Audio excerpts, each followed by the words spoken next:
mamahalin ba tayo pag sinasabi natin na bakit kayo kung ano-anong sinasabi ninyo na nakakasakit, na nakakabastos, pero yung resource persons, binubusalan nyo naman. Bakit nyo pa pinapupunta yung mga resource persons ninyo kung yung salita nila ay kukontrolin nyo din? Hindi impormasyon ang hinahanap nila. Gusto nila, yes men. Anong ginagawa nila? Nanggigipit ng resource persons, namimilit ng salita, namimilit ng sagot. Tingnan nyo yung ginawa nila kay Attorney Laika. Ayaw lang nila yung sagot, ibabiyahe sa Women's Correctional. At tinatago sa atin. Ililipat siya sa gitna ng gabi. Ano akala niya? Akala nila hindi tayo maninindigan? Naalala ninyo yung na kinuntem ng Kongreso si Atty. Laika at nandun si Vice President Inday Sara.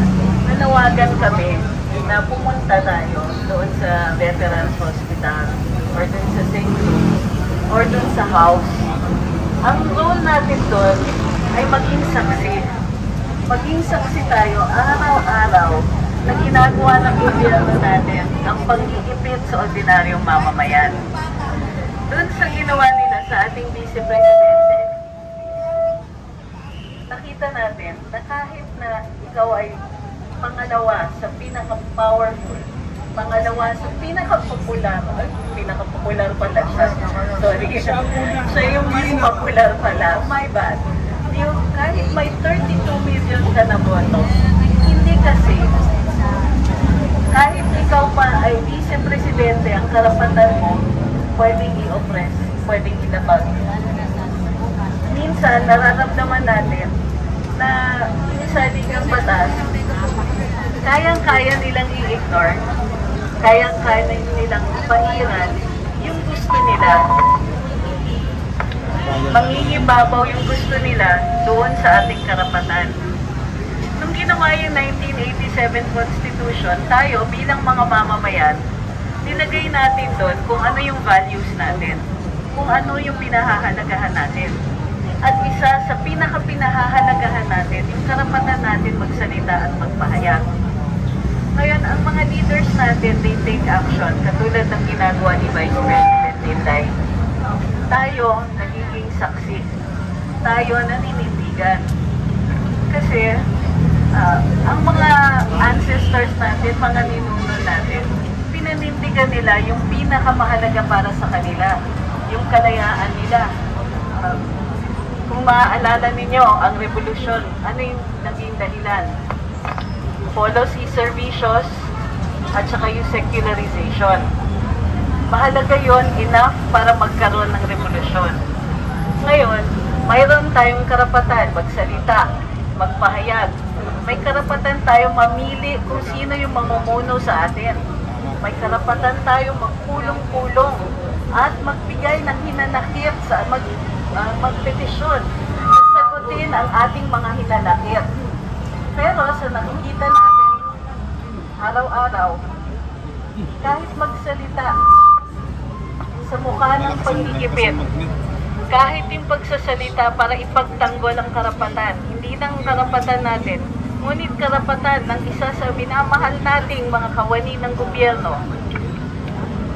Kahit lahat ito ay ginagarantiyan ng saligang batas, nilalapastangan pa rin sa pagnanais ng ilang mga opisyal na tumuloy-tuloy sa kanilang pag-uupo sa poder. Yung tuloy-tuloy nilang pagiging opisyal o tuloy-tuloy nilang paghahari dito sa ating bansa.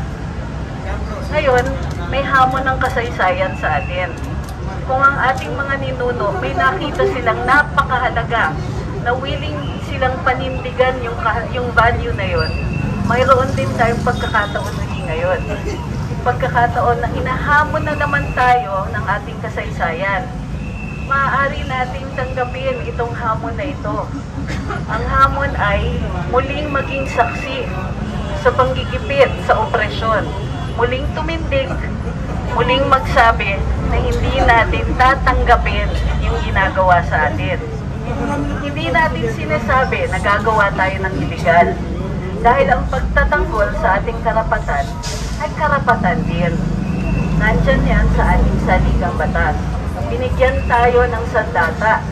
Sabi sa saligang batas, yung karapatan natin magsalita at magpahayag, ito ay paraan para magkaroon ng pagbabago. Ang pag-criticize sa ating gobyerno ay pinoprotektahan. Ang tawag natin, protected speech. Ibig sabihin, hindi ka pwedeng makulong para doon, hindi ka pwedeng pigilan, at hindi ka pwedeng i-penalize para doon o parusahan. Dahil tayo ay nagko-call out o nagka-criticize sa mga opisyalis ng gobyerno na nagmamalabis. Kailangan ba natin, hindi natin kailangan gumawa ng illegal dahil ito, ang pagpupulong ay legal sa ating saligang batas. Pansinin ninyo na dahan-dahan nila tayong binubusalan. Dahan-dahan nilang pinatatanggap sa atin na ang paglalapastangan nila sa karapatan natin ay gagamitan nila ng dahas. Nakita naman natin yung dahas na ginamit sa ating vice-presidente. At nakikita din natin na ginagamitan na rin tayo ng batas para mag-impose ng dahas. Ang tawag dito lawfare. Yung paggamit ng batas para girahin ang sariling tao. Tingnan ninyo, kung sandata natin sa saligang batas ang karapatan magsalita at magpahayag, bakit gusto ni Congressman Barbers na magsumbong sa NBI tungkol sa mga ordinaryong mamamayan na nagsasabi ng kanilang hinanakit?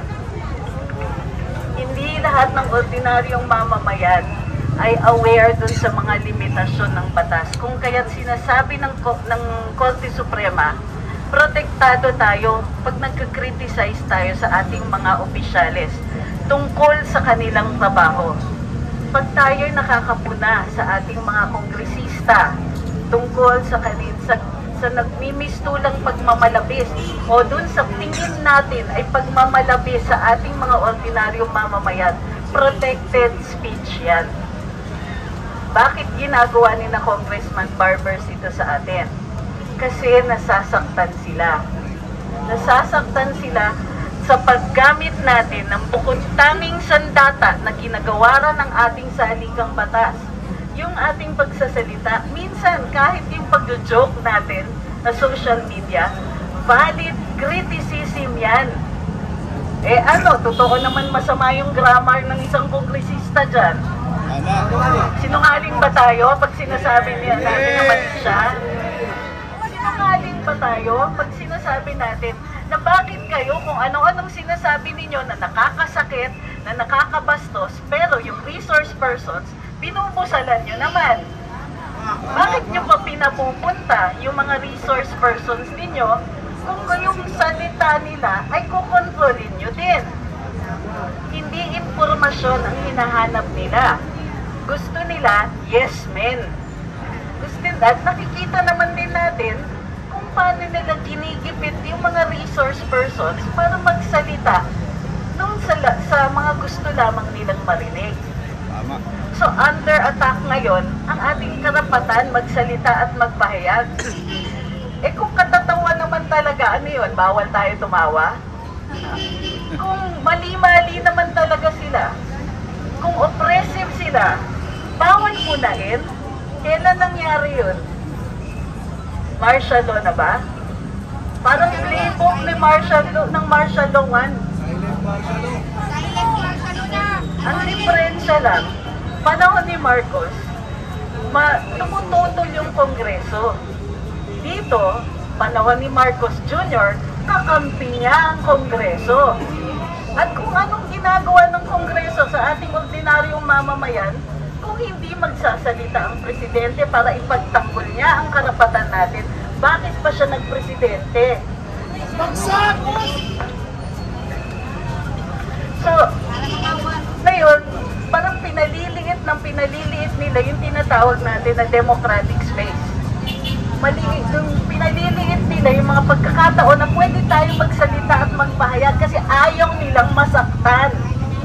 Ayaw nilang masaktan at gusto nila tuloy-tuloy yung pag-uupo nila sa kanilang napakalambot na mga upuan. Na binili ng pera ng taong bayan. Tsaka para tuloy-tuloy yung pagnanakaw nila. Ituloy natin ang kritisismo. Ituloy natin ang diskurso. Ituloy natin yung pagpupuna sa mga kawani ng gobyerno at opisyalis ng gobyerno na nag-e-enjoy sa sweldo na binabayaran natin. Alam nyo, kahit wala kang trabaho, nagbabayad ka ng buwis. Totoo yan. Bumili ka ng isang pirasong candy, may buwis yan. Ayun o. Tapos, gumagawa sila ngayon ng panibagong Queen Committee. Quadcom lang dati, Queencom na ngayon. Iniimbestigahan daw nila kung bakit mahal ang presyo ng pagkain.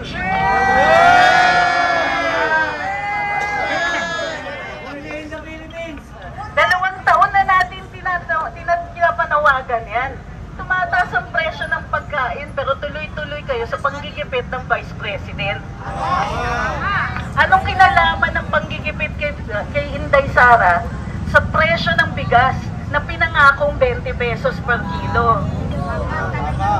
Bukod pa dyan, sinabi na ni VP Inday, alam pala nila na hindi kaya yung 20 pesos kada kilo, pero ipinangako pa rin sa atin. Okay lang pala magsinungaling pag sila, di ba? Kung nagkabaliktad at tayo yung nakaupo sa Kongreso at nagsabi silang kaya ang 20 pesos ng bigas, pwede sana natin silang ipakontem. Pwede. Dapat i-contem. Paalala lang, kaya sila nakaupo ay dahil sa atin. Kaya sila may power ay dahil sa atin. Ang tawag dyan, tayo yung sovereign. Yes. Bakit? Nung mga panahon na may mga hari, ang power nila galing daw sa Diyos. Ngayon, sa panahon ng demokrasya, ang power ng Diyos napunta sa tao. At ang tao ang naggagawad ng autoridad sa ating mga kawani at opisyalis ng gobyerno. So kung nakaupo sila, gawa ng ating tiwala, paano na yan pag nawalan tayo ng tiwala? Gusto nila, pag nawalan tayo ng tiwala, na disillusion tayo, tatahimik lang tayo. Hindi pwede yun. Hindi pwede. Legal ang paggamit natin ng ating boses, ng ating accounts sa social media. Legal itong nakatayo tayo dito sa tabi ng kalye at nire-reklamo ang tuloy-tuloy nilang operasyon. Habang ginagawa nila yung kanilang pag-aayuda, nawawalan ng serbisyo ang gobyerno. Yung ayuda na yan, meron silang pinagkuhaan. At yung pera na pinagkuhaan nila ay dapat nilalaan para sa serbisyo sa taong bayan. After all, it's our money, di ba?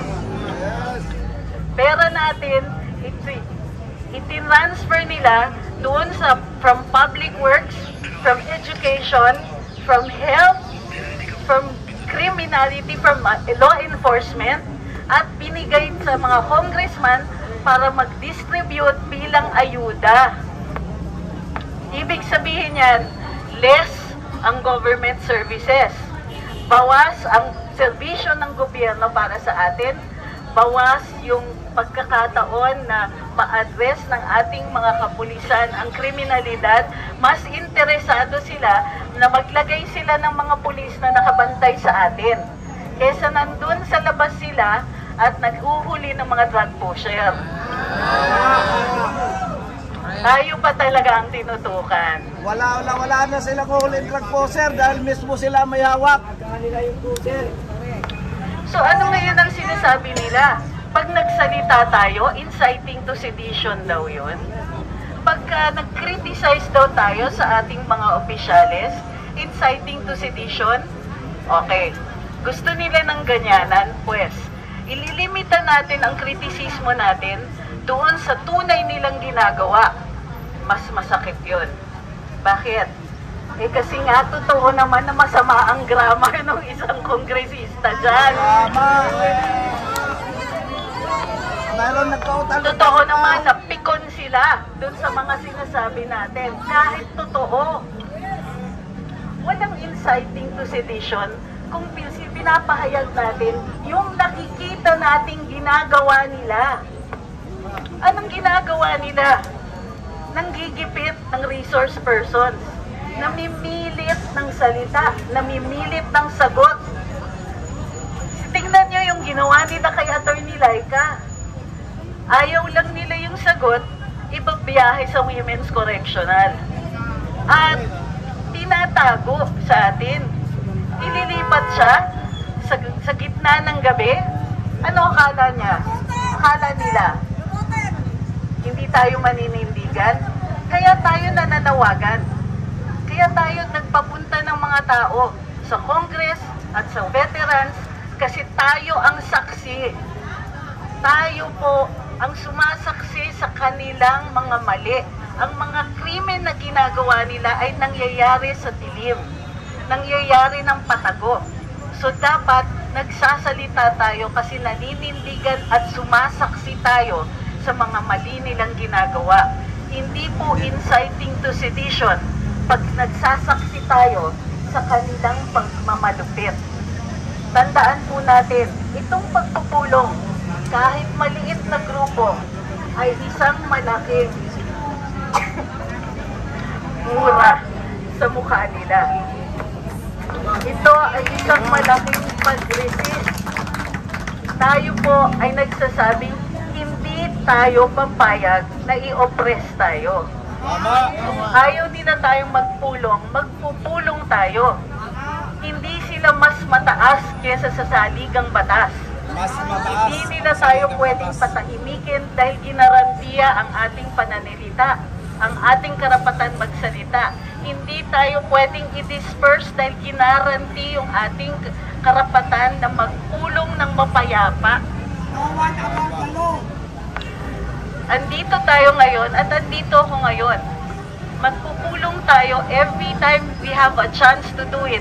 Hindi lang po dahil sinasabi natin na mali kayo at pinaninindigan natin ang karapatan na ito. Ngunit dahil ito po ay laban, tuwing nagsasama tayo, lumalakas tayo. Kumukuha tayo ng lakas sa isa't isa. There is strength in numbers. Kahit mga Katoliko, kung Katoliko man kayo, anong sabi ng Diyos? When 2 or 3 are gathered in my name. Pag tayo ay nagpupulong sa ngalan ng ating bayan, mas lumalakas tayo. Huwag niyong pansinin yung mga haters na nagsasabing ang konti nyo lang. Lahat po ng mga malalaking events nangyayari, nagpuumpisa somewhere. Ituloy lang po natin ito.